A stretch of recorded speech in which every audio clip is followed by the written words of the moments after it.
This is Luca Parrott, and you're listening to the Capes and Lunatics Podcast.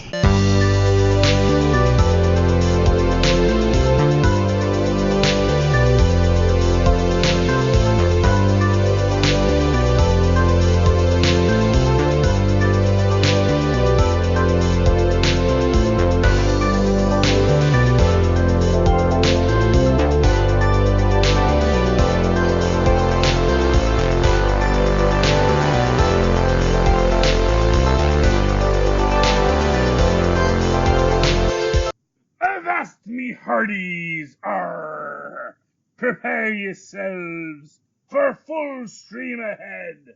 Arrgh, I'm your host, captain of this ship, Charlie, the Professor Esser, and with me as always is my skinny rich friend. It's Mozz. Ahoy, Mozz, welcome back aboard. Tonight's episode, The Boys. Season 1, Episode 6, The Innocent. Super in America, 2019. I don't know what that means. Vought Studios. Genre, reality. I get it. Starring Homelander, Queen Maeve, Black Noir. I'm calling him Bet Noir. Oh well. Yeah. The Deep, A-Train, Starlight, Tara Reid, and Billy Zane. Yeah, that was weird that Tara Reid and Billy Zane are apparently superheroes in this universe. Yeah. Wow. I mean, I saw Billy Zane. We didn't see Tara Reid, though, did we? No, we did see Tara Reid. Well, there was Tara Reid when they go to the convention. I don't know if that was actually Tara Reid. I don't know if that was actually Billy Zane, but yeah. Oh, that was actually Billy Zane. That was actually Billy Zane, yes. But yeah, I can scroll down and see that. But yes, but let's see who made this. Of course, Jennifer Fang. Wow, that is an awesome name. It's Phang. It's like that. She could be a supervillain or superhero if she wanted to. With a name like Jennifer Fang. Rebecca Schoenshine gets our written by this week. Eric Kripke, of course, gets our developed by. You know, we have a lot of female writers on this show. And female directors. Good for them. Garth Ennis and Derek Robertson get the comic books based on by credit. But yeah, no, Tara Reid was one of the celebrities at the Hero Fest. Let me see. Let me just see. Yeah, there she is. Tara Reid is Tara Reid. Yep. Nice. That was Tara Reid at the table signing her autographs. I don't know what she does in this universe. Maybe she has played alongside that's the thing. It's like Billy Zane and Tara Reid could be the supporting cast for the superheroes in the superhero movies. Yeah. Or maybe they're actual superheroes in this universe. You know? I could totally see a team up between Billy Zane and Tara Reid with our good friend Haley Joel Osment. I gotta say, this has been the Haley Joel Osment millennium that you didn't know about. Because two awesome shows that he is in censors for: The Boys and Future Man. He's also had a really good character in what's that show on HBO with the computer geeks? Silicon Valley? Silicon Valley. He had a great character on Silicon Valley. Oh, I didn't even know. I haven't watched Silicon Valley. I loved Silicon Valley like the first 2 or 3 episodes, first 2 or 3 seasons, and I just sort of fell off because I lost my HBO for a while. Now I have HBO back, but I haven't really gotten back into it. Oh, you should. It's really good. All the seasons have been really good, and this next season is going to be the last one, I think. Yeah. Well, it's had a good run. I mean, yes, indeed. Had a lot of storyline, a lot of roller coaster, billionaire, rags to riches, back to the rags kind of stories. That's what you gotta love about it. But yes, Haley Joel Osment is doing well for himself, man. And I love that because he was so awesome in The Sixth Sense, and then it's like, he was a child actor, and then now he's back as just the perfect Haley Joel Osment in his 30s? That's it. 30s, I think. Yeah, probably early 30s, late 20s. Yeah. He's awesome as Haley Joel Osment, though. I love him, although he doesn't play that. And this character he has here is just awesome. But we'll get to that in a minute.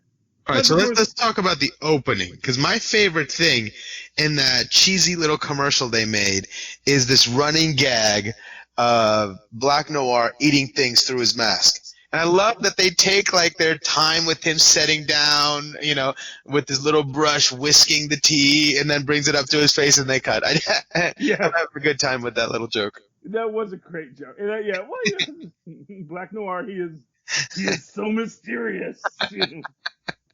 Never speaks. I'm just waiting for him to talk at the end, and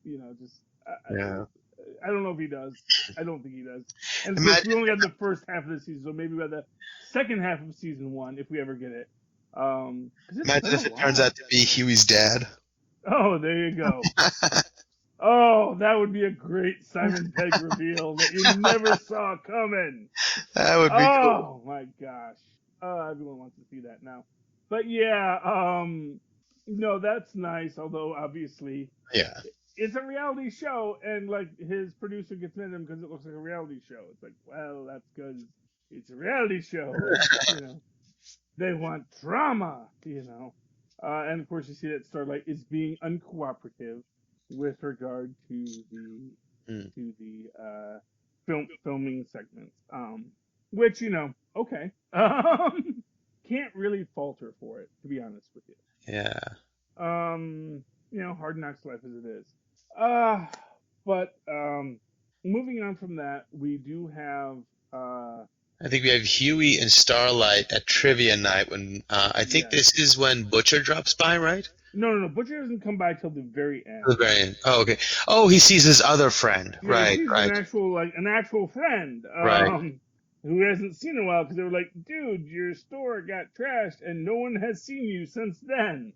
That's pretty messed up, man.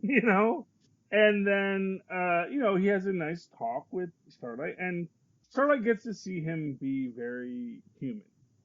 And I think it's kind of it's an interesting question about Huey, that what attracts Starlight to him is his humanity, which is an interesting aspect of it, because okay, she loves him for his humanity, but does she love him for his personhood?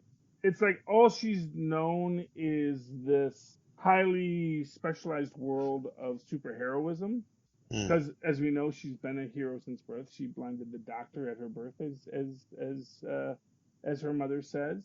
So does that mean that all the Supes are born with laser eyes when they're born, and then they just it dies down? No. Well, no, her power. Oh, because her power is the light, right? Yeah, that's right. She actually has laser body. Right.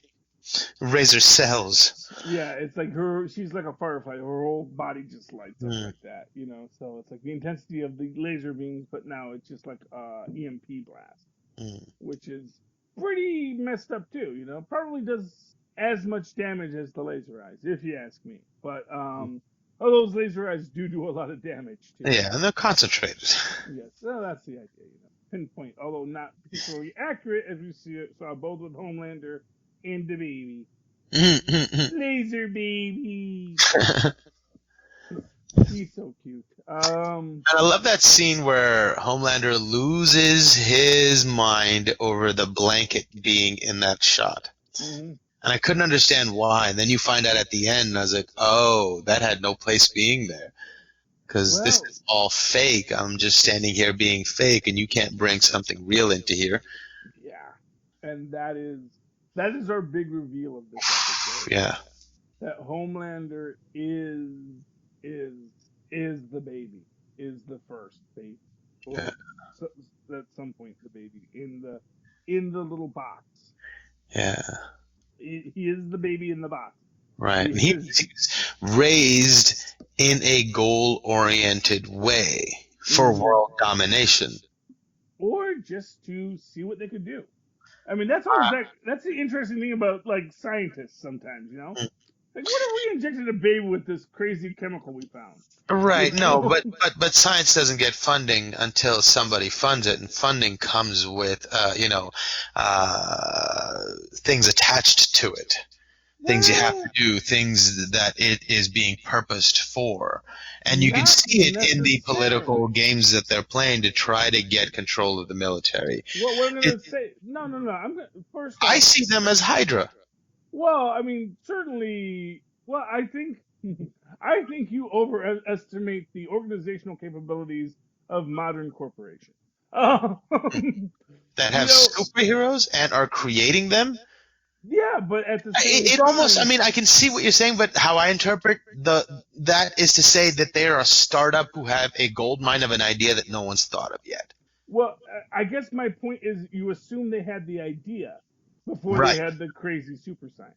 So, for example, this is sort of the vein of Tesla. I think that quite frankly, when Westinghouse financed Tesla, it was all about what are you going to build for me, Tesla? Right. Give me that super science, and then it like doesn't pan out the way Westinghouse wanted, and he's like, I can't rule the world with this. In the meantime, I think the scientists are like, well, we could come up with a chemical that just gave people superpowers, and cool.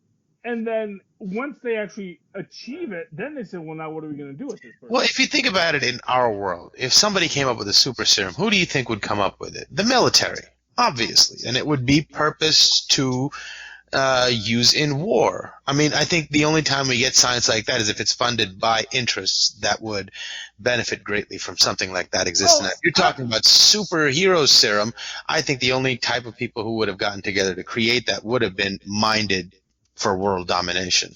Well, see, but this is actually an interesting question. This is an interesting question it's an economic question about government subsidy. Uh-huh. Which was that, when you look at alternative energy, when heavy government subsidies were into it, basically large corporations took a lot of money to make rather poor versions of windmills, But once that technology was out there, smaller startups came up with better ways, with better materials to make faster and more efficient windmills. And it's just sort of this idea that if you ask Lockheed Martin to make you a windmill, they're actually going to make a poor windmill, but they're the guys that are going to get, a truckload of government money to build a windmill because they make propellers, so they know that stuff. Is basically the thought process behind it. In the end, they just wanted the money. And I get the idea that, you can have, if you're in, so this is what you call the bar of science. So in the real world, actually coming up with science, like amazing breakthroughs, is really intense. But if you're in a universe where the physics are such that you could create a superhero from a chemical, it's likely that the bar is a little bit lower. So I get the feeling that, I mean, and not to in any way suggest that, this was a chemical created out of altruism. But that, they didn't know what they were going to do with it till they got it. And honestly, I think that there was probably a real feeling at the time that this was useless, that this was not what they wanted. Because as an example, if you wanted a potion for immortality and instead you got stretchy arms, that would not seem like a good deal, You didn't pay for stretchy arms, you paid for immortality. All right, but it's not like they came up with a serum and that gave them stretchy arm. Then they came up with another serum and that gave them this, and then they came up with another. It's one serum that expresses itself differently through the genetics of the person. That's the problem with it. It's totally unmarketable. Because, it's your basic, what did they do with the failures question. Interesting. I see that, yeah. So for example, you look at the female, very arguably, she's a failure. She's uncontrollable. She's prone to fits of rage. She's really deadly. And you don't think that was there before? Well, I think, you can go with those Swamp Things. If it's there, it gets enhanced. But who knows what's actually there? So, and this, did you ever see the original 1980 Swamp Thing? Long time ago. So, and this is one of my favorite films. Heck with you, Alan Moore. That's the real Swamp Thing. That's my Mr. Holland, or Dr. Holland. Anyway, so it's this idea that the person, that whatever he takes, it enhances him. But of course, the villain of the piece is like, because they give it to Bruno, who's like the dumb guy, and he turns into a dwarf. And then he says, why did that happen to Bruno when you became a giant? And he says, because why doesn't Bruno have your strength? He says, because he never has it. And then, of course, the evil villain of the piece is, oh, but what if the essence of the person were genius? And, all this, and you can see Swamp Thing just sort of like looking at him like, dude, you're not all the essences you think you are. And of course he takes it and his head turns into a pig and, he becomes a big angry monster. Because that was your essence, Wow. And the idea gets played out here. So yeah, if you're Homelander and it works perfect, you get to be Superman. And several other people get to be, other members of the Justice League. But, maybe you look like Simon Pegg under that mask. And if you're lucky, or maybe you wind up as Mesmerizer or Mesmer. And you got a superpower that's kind of cool in a very unique set of situations. And insider trading is legal, as we find out. Because, that's the thing. They gave the guy the power. He was a kind of angry child star. He wasn't getting the gigs he wanted because it's not a useful power offensively. Because truth be told, I don't know how mind reading works in the actual court system. Yeah, it's interesting. How do you prove that? I was just thinking it's like, I guess it's got to be like circumstantial. Best he can do it. He probably did do it. Did they encounter him? Do you have a photo of him touching him? Well, no, but it's like, so even when he sees him, says you did this and da-da-da-da. So, if he says, no, I didn't, and you still don't have any hard evidence, now he's got to say, oh, we believe because it's Mesmer. But then again, if he touches you and he takes your memory, is that a violation of the Fifth Amendment? Have you been forced to incriminate yourself? So it's like, that's the thing. It's like there's still actually a legal system in this universe. Yeah, I find it interesting that Mesmer grew up and became someone in the public eye. Because had I that power, I would not make it public to anybody. Well, he didn't have a choice because he was part of the. Because as right. That bot made a team. I think they're actually called the G-Men or the. I forget exactly because they do have the G-Men, which is like the X-Men version in the comic book. But I think they called them the teen something. Anyway. Interesting. Because A-Train, Pop Claw, and him were all on the same group. But of course, it's like you have Pop Claw and you have A-Train, and then you have, Cousin Oliver here. Which I'm sorry, it just reminds me of the kid they got to play him with the long red hair. Just reminded me of Cousin Oliver, which is weird because Cousin Oliver doesn't have long red hair. It's like if you took the youngest Partridge and Cousin Oliver and made them into one being. That's how I always saw Mesmer in those like in that 80s cop drama that they made for him. Interesting. And again, it becomes this issue where it's like it's not the actual person. It's just that he's in this TV show. Right. So anyway, that's that. All in all, it's interesting how Mesmer finds himself there, but I do want to just step a little bit back here because we do have other things that happen in this episode. Right. One of which is Butcher going to his contact at the CIA. Is it CIA or FBI? I think it's FBI. Right. To the FBI about what he knows. And gives the list of what he needs. And the one thing he demands is the one thing that can't be given. And to spoil the whole episode, he screws over all of his friends because he can't get the one thing he wants, which is that Homelander must be held accountable. But how does he expect the state to be able to do that? Well, that's the thing, is he hasn't found the kryptonite yet. And this is what I'm going to say is the real bailiwick of it. If he was a better person, he would have took the deal because he knows there has to be a kryptonite. And it doesn't mean he has to stop coming after him. Mm-hmm. That's the part. The idea is that you can't put cuffs on Homelander. Right, but until you find kryptonite. Well, that's not what he really wants anyways. No, he wants Homelander brought to justice. I think he wants to kill Homelander. Well, he probably does, but, the state's not going to, first off, the state's not Right. going to cotton to that either. But Right. even just the idea of bringing him to justice, unless you have found what his kryptonite is, you're not going to do it. But we already know he can't see through zinc. So we already know that there are limitations on his power. Mm. And much like with translucent, just because you're bulletproof doesn't mean you're invulnerable. Mm.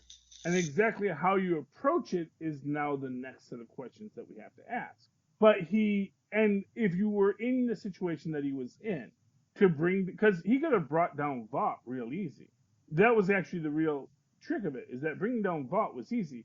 And not for nothing, a lot of the heroes ain't gonna cry a tear over Vought, because they can go on and be heroes just the same without Vought sending their paychecks.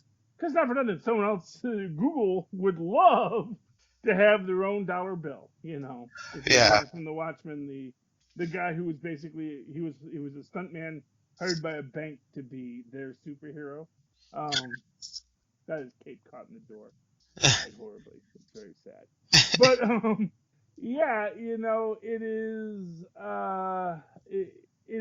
is Butcher selling out his friends again because he doesn't get what he wants. Because they're not really his friends; they're his, he's their captor. Yeah, I mean, at the end of the day, it is. But that's the thing, is like no one is his captive. They can all leave whenever they want. They actually believe there's something more to the story. But he's trapped them by many different bars. Huey he's got because he, forced him into a situation where he had to kill Translucent. And he's got something on Milk. But whatever he's using to manipulate these people, he's got them kidnapped in his web by some method. Well, I think at the end of the day, all of these people feel there's something wrong in the world that they have to deal with.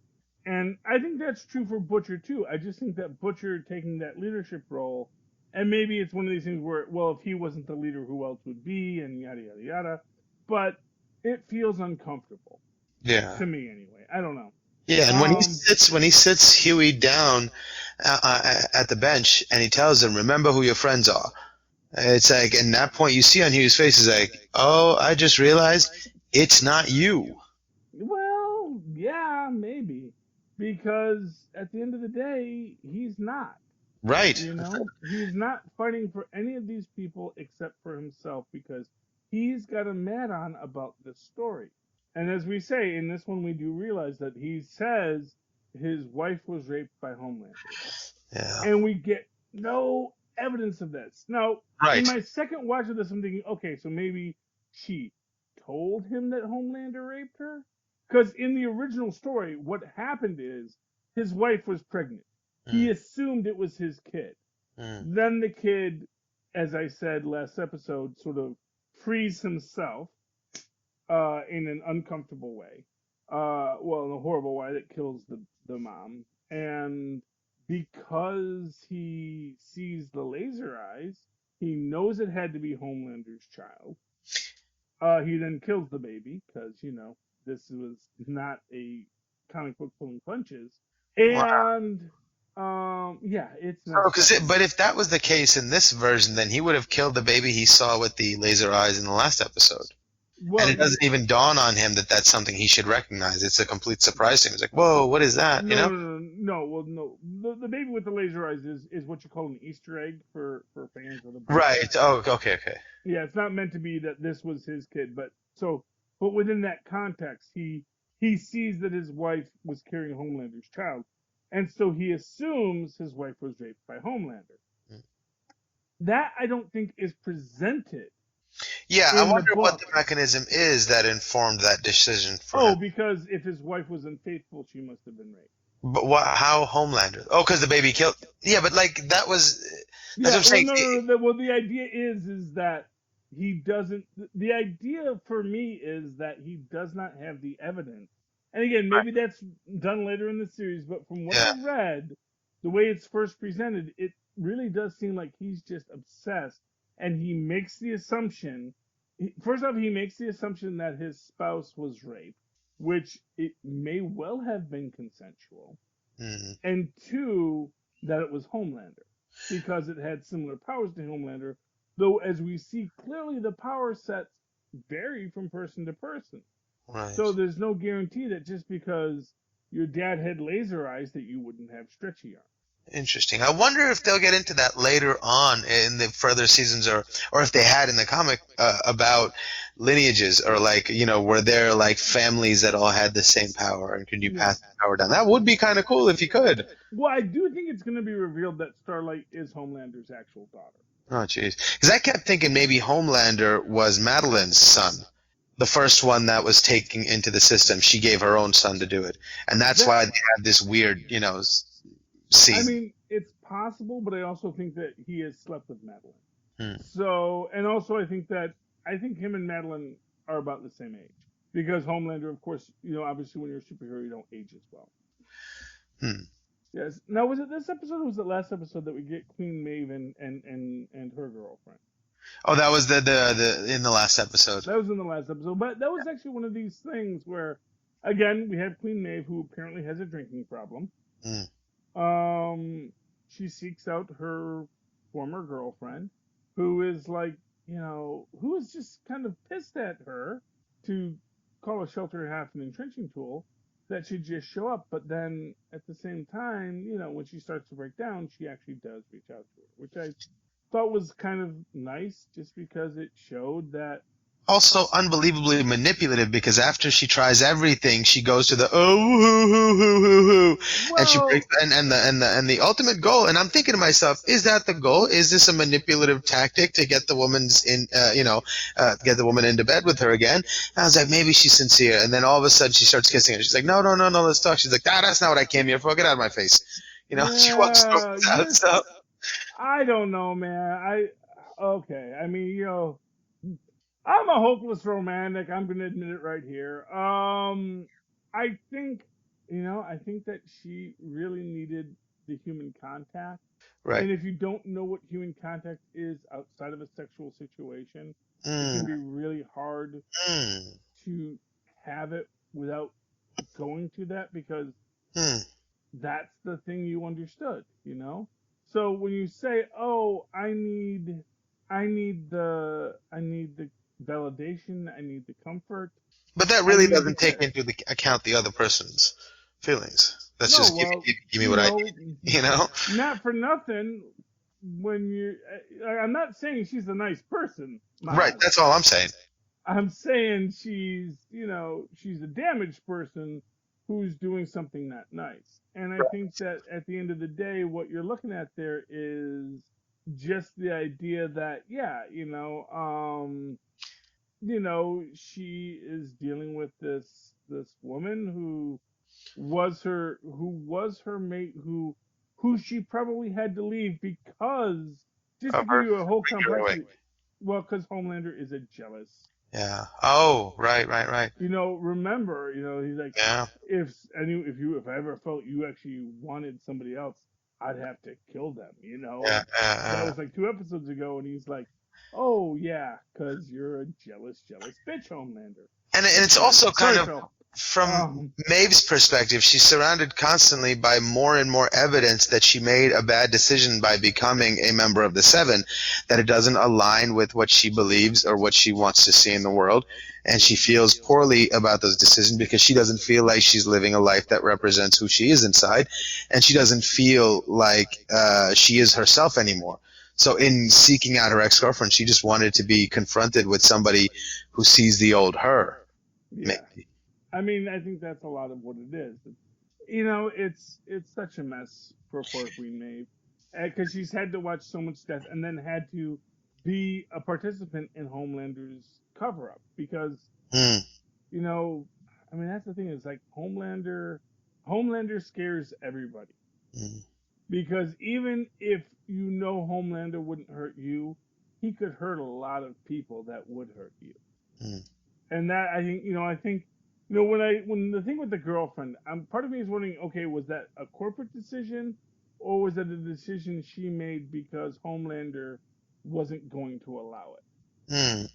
Because clearly the girlfriend knew she was Queen Maeve and was with her when she was Queen Maeve. Right. But did Homelander say, not acceptable. That person can't possibly make you as happy as I do. And so you should break up with them because they're nothing to you. Or was it marketing saying it's not good for your image? Well, yeah, a little from column, and was it a little from column A, a little from column B, Yeah. That's sort of how these things play out sometimes, I love how that whole situation informs the scene where Starlight runs into her in the elevator. And she comes in, she's like, oh, now I'm going to get to put my claws in somebody and take it out on somebody. And Starlight's riding high from her engagement with Madeline. And she's like, yeah, I truly am who I think I am. And I have the right to these, viewpoints and opinions. And here comes Maeve trying to mess with her head. And she's like, no, wait a second. I'm being completely honest right now. And she turns around. The first thing she says to her is like, I read your book. I read it till I had to buy 2 more copies because they, got messed up too. And immediately it halts her right in her track because it forces her to see the old her that she was looking for. And here it is in somebody I was just being hella mean to. Yeah. And then she digs. I love this line that she leaves her with, and she goes, now I know that it was probably written by some marketing guys. Oof. Oh, that was beautiful. Yes, but then of course Queen Maeve gets her revenge when Starlight gets the text at the end that they don't need her footage because they're gonna do her show without her. No. But I saw that scene. It wasn't like her getting revenge. She came and she apologized to her. Yeah, but I'm sorry, and that's what floored Starlight too. Because in that moment, she really sort of, that's the only other avenue that she had where somebody was actually willing to see her a little differently. And she said, yeah, we do have to stick together. And that point is being belabored in the media constantly with all these questions. How are you supporting Starlight? So in that moment, I think she took like the big sister role to say, I should have been better to you coming in, and I'm sorry. And it sort of floors Starlight right there. And she walks away knowing that she felt a little bit better about herself. Like her walk, as she walked away, there was a little bit more pride in her shoulders as she walked away after apologizing to her. I thought that was a really cool moment. Queen Maeve does say the house always wins. Yeah, well, I think that was all more to say like, hey, I'm sorry, but the house always wins. That's a lesson you're learning now. I should have been there to guide you through that, but I'm sorry. That's how I thought it was a nice, tender moment between them. Okay, yeah, and I can see that too. I stop. We're both right. Okay. And to that, right before that, I thought what was another great moment with Starlight and Madeline that was so interesting because Madeline first brings her in and drops this bomb on her, and like really slyly she goes, hey, I want you to take this with the spirit of criticism that it's meant for. And so I was like, oh, we're going to be professional. Okay. And she gets ready to, let's have a heart to heart with 2 equals or whatever. And all of a sudden she goes, you're a petulant child. And then she drops this on her and then immediately tells her what they expect of her. And she, like, I love when she's done saying what she needs to say, she gets up out of her chair and walks over as if to imply you need to get up and walk out as well. And I was like, man, what a power move. She just drops a bomb on her and says, this is the decision that's been made. You need to walk out and go. This is what's happening. This is the narrative. And she just said, and she took her moment. She's like, no, I don't need to get up just yet. Let me think about this for a second. And she said, no. And then she states her demands and says, yeah, I know what my position is as well. And it forces Madeline to be put in that same position she tried to put Starlight in, and she has to ask for more time. She goes, well, I have a lot to think about. And I was like, yeah. Oh, that was beautiful. I do think at the end of the day, Madeline, see, that's the thing is, I think Madeline comes out on top because she makes the really obvious, so Starlight can make the statement, you can't fire me. It would look bad for your stock. It would look bad for you to fire the woman who just publicly accused someone of sexual harassment or sexual assault, actually. Just after she publicly did that. And at the same time, Madeline says, look, if you don't want to be a superhero, no one's stopping you. No one's stopping you from putting on proper police blues and going stopping criminals. Yeah, when she walked out, the understanding was she's not doing the Noxema commercials. Well, she's yeah, not and doing the reality shows. So she got out of her, she shirked her responsibilities for doing that and walked out. Even in the overarching, narrative of the story, Madeline might win, but in that engagement, it did not go as she planned. And the hand that she played was beaten by a better hand in that moment. Yeah, in that moment, but yeah, and it was an important moment for her because she thought this was going to be a pawn that I'd be able to move on the board as I see fit. And then she realized, oh, this pawn has designs of its own, and I have to compensate for that. Now is more work for me to do. Yes, it's more work, but you know what, Mozz? To make it clear, don't pay for those fine carpets in the Bellagio by giving money away. And they know darn well that just because you had a winning hand, that's just going to make you want to gamble more. Ah, that's very true. Very, very true. That's the truth of gambling.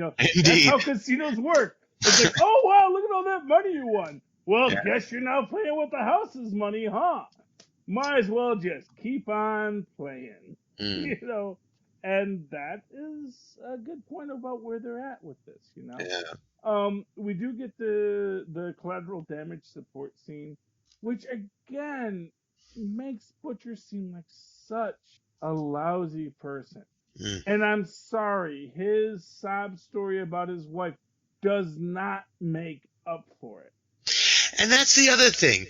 I thought half of my brain when he told Huey that story was that it was complete fiction, that it was concocted to elicit an emotional reaction from Huey to win him back over onto his side. And I thought, half of my brain thought he could just be making this up. This might not be true at all.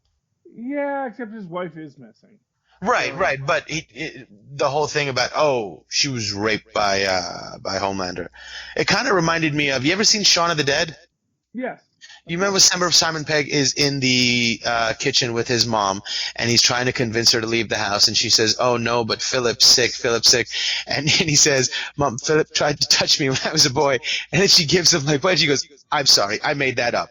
It's like one of those things, I'm going to say the thing that I think is going to move you or to get what I want. Yeah. But it reminded me a little bit of that scene. He goes, she was raped by Homelander. And I was like, oh, wow, okay. Yeah, and honestly, I might have thought that if I didn't know that is his mindset from the book. Oh, so I guess, okay. Yeah. So all it's right. like, the source material kind of ruins that possibility. Although I can totally seeing that. Yeah. Because again, it's like, why does he assume that? Yeah. Unless she confided with him, but then he could have told that story. It's like, she came home and she told me this is what happened. But instead he just says, he sees her, she's there, and then she's not there. And it's like, how do I rationalize this? And he comes to, she was raped by Homelander. And it's like, okay, that seems like a bit of a stretch, but I'll see where you're going with this. Yeah, all in all, it's interesting. Getting back to Mesmer, we do get the backstory on the female through Mesmer, which is that he does see. First up, he sees, she's part of a terrorist organization, because he sees her. But then it's like, no, actually, she was kidnapped by the terrorist organization and forced to be a part of it. That she was never as a child, she was a conscripted child soldier, right? Exactly. Probably from a family that was not part of the terrorist unit, Right. Because they probably killed their parents, then kidnapped the children. Right. And, and essentially maybe Vought said, yes, well, let's get one of these. But actually, I think, honestly, she just came to America to get away. She got human trafficked. And there's also sort of something to like, okay, the V was being trafficked through that Chinese restaurant. What if the Chinese mafia had, sprung a couple of leaks and were using it to their own ends? And this was one of their, like, little things. I mean, it's entirely possible. Maybe the Chinese mafia is making their own supervillain. Right. Although I think what the real point of it all was that actually it went horribly, horribly awry. Right. Whoever wanted to make her into a superhero or a supervillain screwed up because Yeah. she was not having any of it. Right, but then now that I think about it, Homelander mentions the missing Asian girl to A-Train as if to say, okay, that's a loose end that we were aware of, maybe that we created. So they might have had a hand in that. Well, it raises what I think is okay. So my very favorite line in any comic book is from an Amalgam Comics book, which was when Marvel and DC did joint operations for like a month. And they created all these characters that were supposed to be mashups of Marvel and DC characters, and one of them was called Darkclaw, which was Wolverine and Batman mixed together. Oh, it's awesome. And honestly, yes, the love for Darkclaw, that is like the one horrible thing about our Montague Capulet world of DC versus Marvel, Warner's versus Disney, is that we will never have our Darkclaw again. But so in it, of course, Logan Wayne.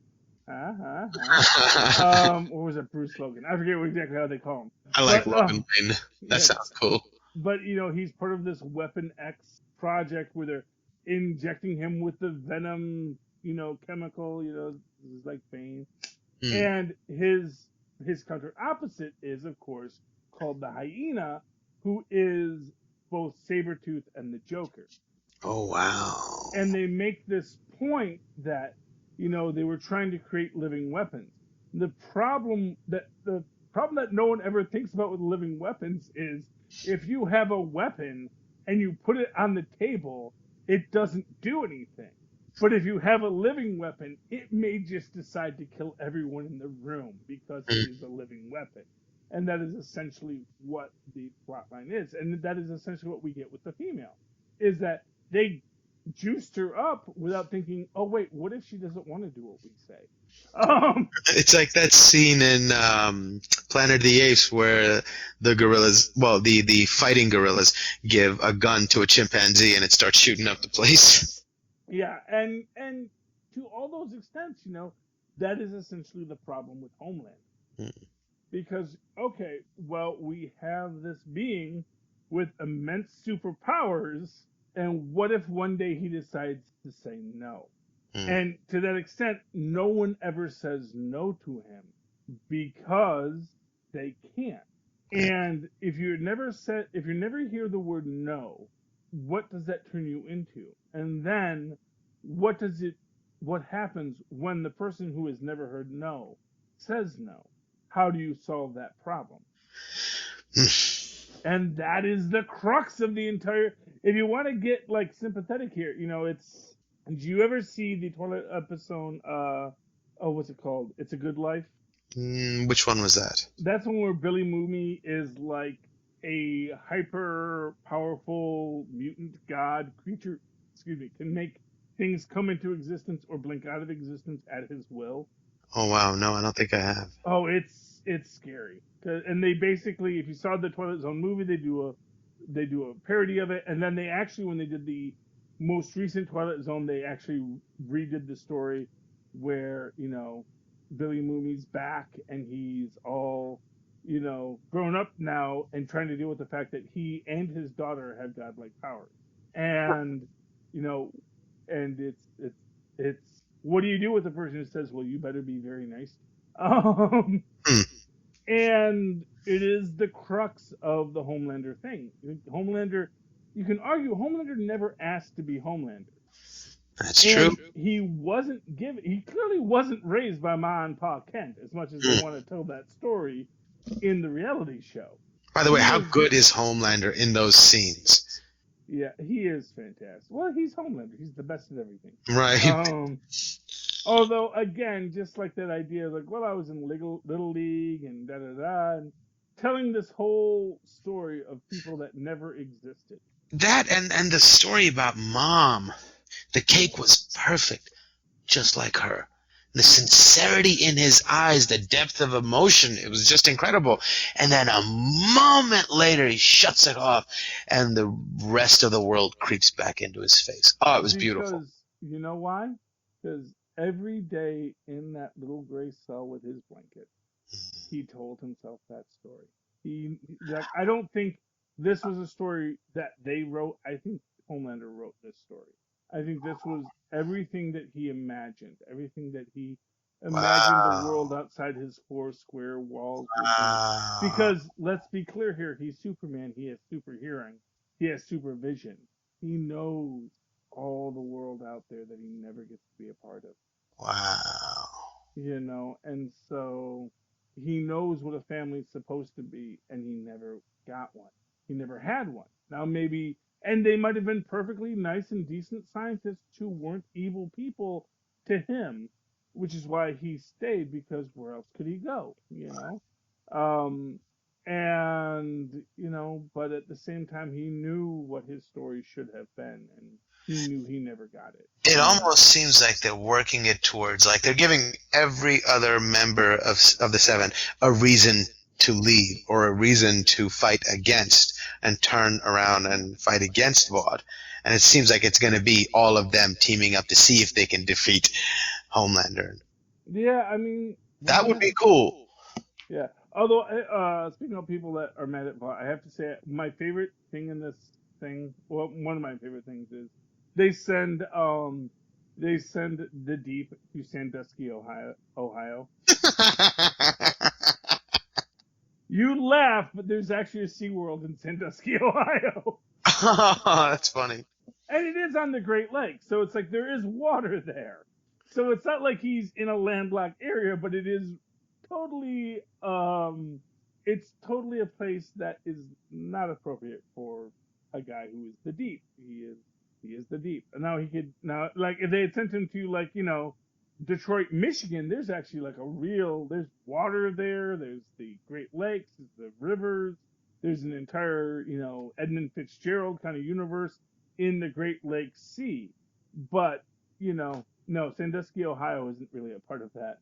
But it is a place where there are some really great tourist attractions, including Cedar Point, the greatest roller coaster amusement park in America, if not the world. There are some places that have bigger or better roller coasters, but as far as consistently a roller coaster park, Sandusky, Ohio, Cedar Point is the place to be. Wow. Sorry, I'm from Michigan. That was our mecca as a kid growing up in southeastern Michigan. Gonna send them to Bavalo. Bavalo, you'd know because that was another amusement park, but it was also a little island in the was that Lake Michigan? Yeah, I think it's Lake Michigan. Anyway, yeah. Anything else to say about this episode? There was a lot going on here. Indeed. Mesmer sells out to Homelander. Oh yes, Mesmer. That was interesting. Gives him the pictures of everybody, and then Homelander steals his phone. And that's in its own way a very beautiful thing because, of course, Mother's Milk gets him visitations with his daughter and all that kind of stuff. And then he doesn't want them. Well, he doesn't want them. Because that's the point. He can read minds. And when he hugged her, he knew all of her secrets, and she really didn't want to be there. Right. No, but I think the important part is that of course she did. She didn't know him. She says as plainly as that. He goes, I just wanted to make sure you didn't hate me. She goes, I don't even know you. But that doesn't mean I don't want to know you. It means I don't know you yet. And the yet part is the part that I think he did not want to. He wanted to pretend like he didn't see the yet because he didn't want to do the work or he hated himself too much or something. Yeah. But it was just an act of cowardice right there. And I'm inclined to agree. Oh, so that was great. But now everybody's going to get burned. Imagine. Yeah. I actually have no idea what happens in the next two episodes. I've watched them, but I really don't know how this whole series ends because I watched it when it first came out. So now we're all excited as we go into what's the next episode, Mozz? The penultimate. The penultimate. Take a drink. We just did the penultimate. Yeah, we did the penultimate. Next one is the penultimate episode. So tune in next week, me hearties. But before that, yes. Mozz, what are your final thoughts? Well, no, I said we should get to the hardest working person in this episode. We forgot to do it last episode, but yeah.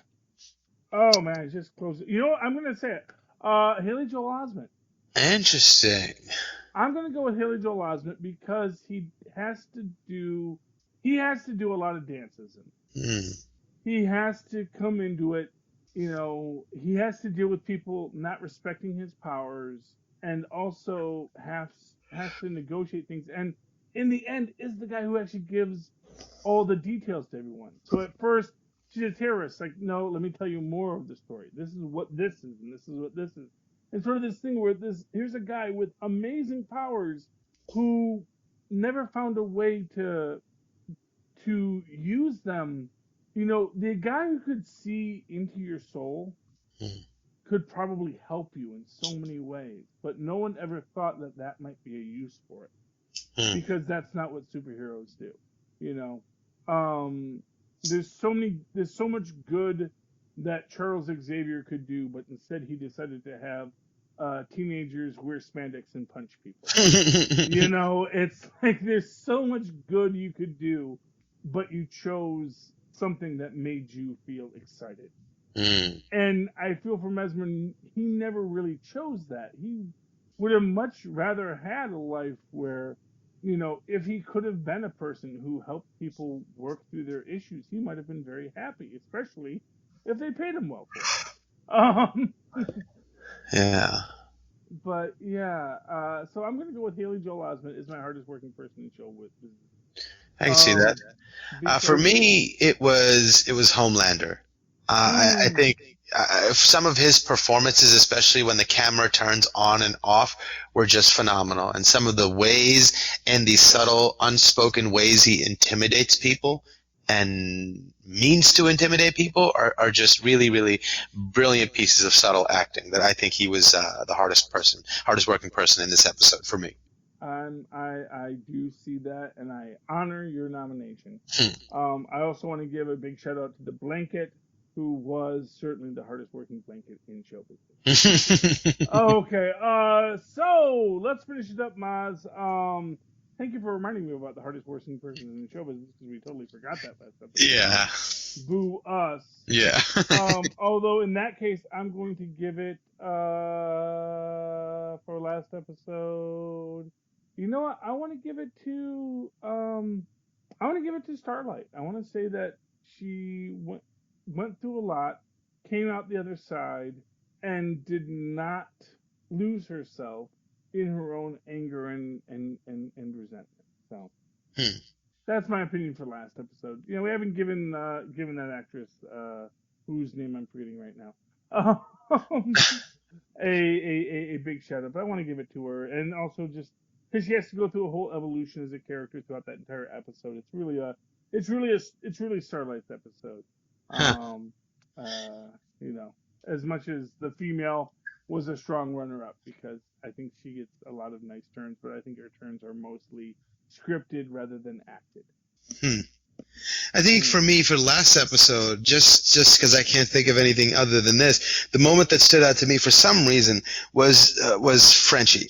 When he's cooking and he's cooking the chicken up and he's doing this whole Food Network thing, and you pull it out with the skin is crispy but not too crispy, and he pulls it out, voila! I don't know, that to me, that he was cooking for her, and how he was like, so I'm not who they think I am. They think I'm a weapon, I'm a gun. You can just point me at something, and I go, it's not who I am. Yes. Well, here's what I'll say about Frenchie. I can never call him the hardest working person in the show business because he makes it so effortless. He's just so effortless in everything he does. Oh, we all love Frenchie. This is why we love the French. This is why Pepe Le Pew doesn't seem so rapey, He's almost charming. Anyway, oh gosh, where do we go with all this? So anyway, Mozz, how can people reach out to you and, French you if they would like? Be hard to do via email, but you can email me at mozzmanzor@gmail.com, or find me on Facebook under Mozz Manzor. That's MOZZMANZOOR. Yes, and don't say it'd be hard to French you in email. They're doing amazing things with emojis these days. Anyway, if you'd like to write to me in an old-fashioned email way, the way our Mozz and Paws and probably Madeline did when they were younger. You can do so at superconnectivityblog@gmail.com. That's superconnectivityblog, all one word, @gmail.com. And of course, follow me on Twitter as I live tweet The Watchmen Sunday nights at Charlie Esser. That's CharlieEsser. Look for the 2 E's in the middle. For quality. Bing!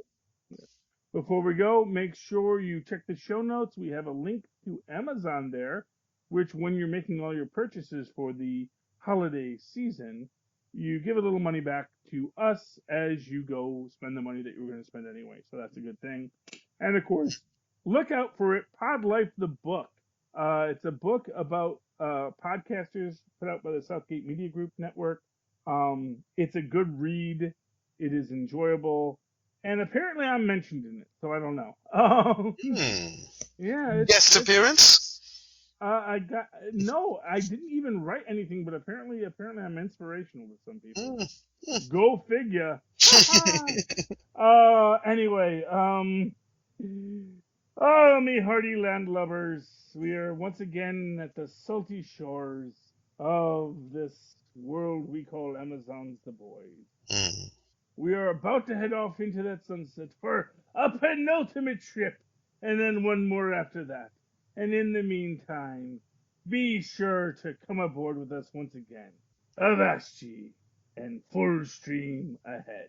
This episode of Capes and Lunatics is brought to you by Tweaked Audio. Get awesome headphones, go to tweakedaudio.com and use the coupon code Southgate to get 30% off, free shipping, and a lifetime warranty. Or you can get there through the link on our website, southgatemediagroup.com.